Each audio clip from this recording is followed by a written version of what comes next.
Who do you want to be when you grow up? That was an essay I was asked to write when I was 12, and I got a B in that.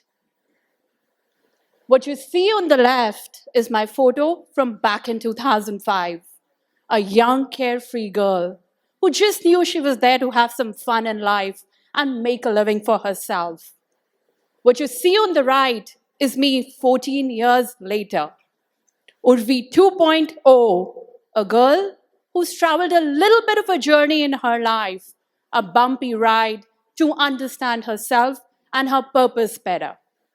It only goes to show I am so old. I remember a time when taking a selfie wasn't even fashionable. In the next 12 minutes, I will be talking about who I am and who I want to be from two lenses. Identifying who you are and are you the person you want to be. So who do you see when you look at yourself in the mirror? And how well do you know that person? Have you ever given this a thought? Most of us have no clue how to answer that question. Even when we come out of high school, we go to university, we do our undergraduation, we do our graduation, we get our first job, we become a financially independent adult. This very important, crucial idea remains quite hazy to us, just the way it was to me in the early years of my career. Between the age of 18 and 30, I changed my career aspirations more often than I changed my clothes. And the concept of who I am was quite alien to me.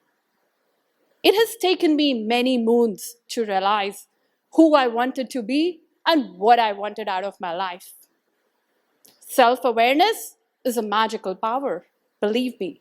And I consciously use the word self-aware here. It is widely accepted that the best leaders are the most self-aware. Self-awareness is how an individual comprehends their own character, their own beliefs, their own desires, their own motivations. Simply put, it tells you who you are. Let me share a short story from my life, especially because it may resonate with a lot of the young minds in the room. Going through the Chicago Booth program back in 2017 has been instrumental for me in many, many ways. Firstly, I learned a lot from school's top-notch faculty, besides building a network for life. It taught me to be a lifelong student. But most importantly, it made me realize that by no means I'm the smartest person in the room, nor am I the most articulate. And the reason this was so powerful, the reason this was so insightful, was because it gave me a sense of self-realization while I still had the better part of my career ahead of me. It told me that I had to do something differently to set myself for success and growth as I get on with the rest of my career trajectory.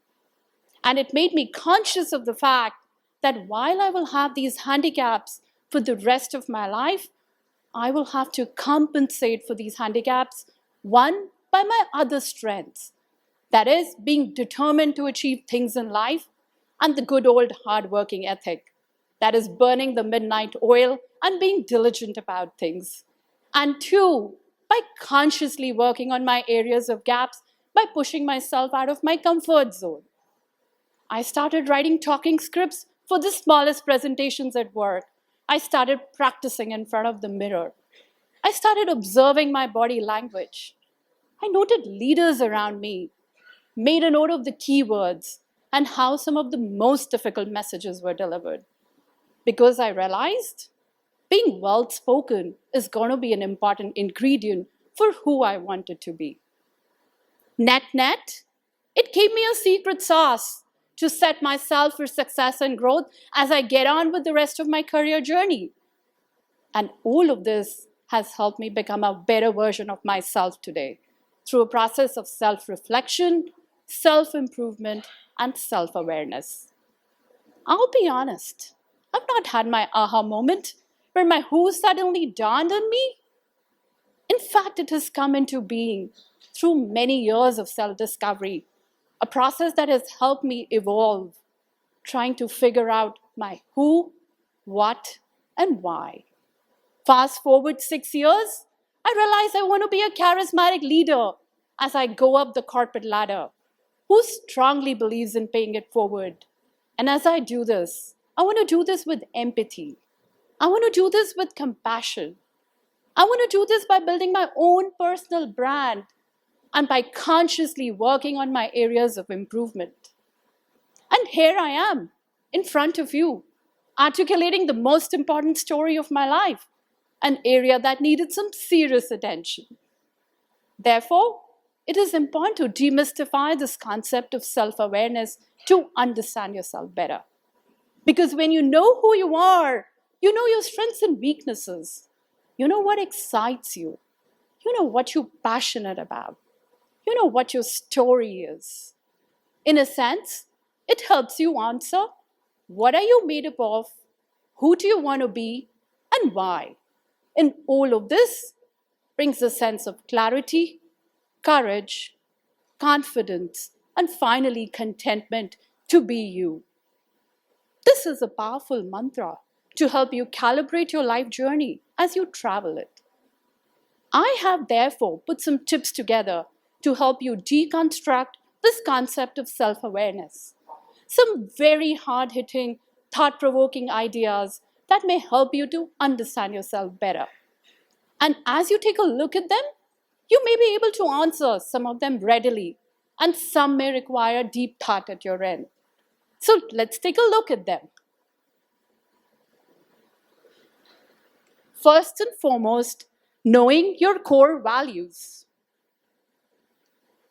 Knowing what matters to you the most. Defining what success means to you. Understanding your goals and aspirations and your plan to get to it. Understanding what gets you going and what puts you off. Kind of people you admire and the traits you see in them. Understanding your passion and knowing to wear it on your sleeve. Understanding what you're great at and what comes to you naturally. Knowing some of your constraints and limitations, very important. Defining your non-negotiables. Understanding your chase and why. And finally, understanding how others see you and what do they think about you.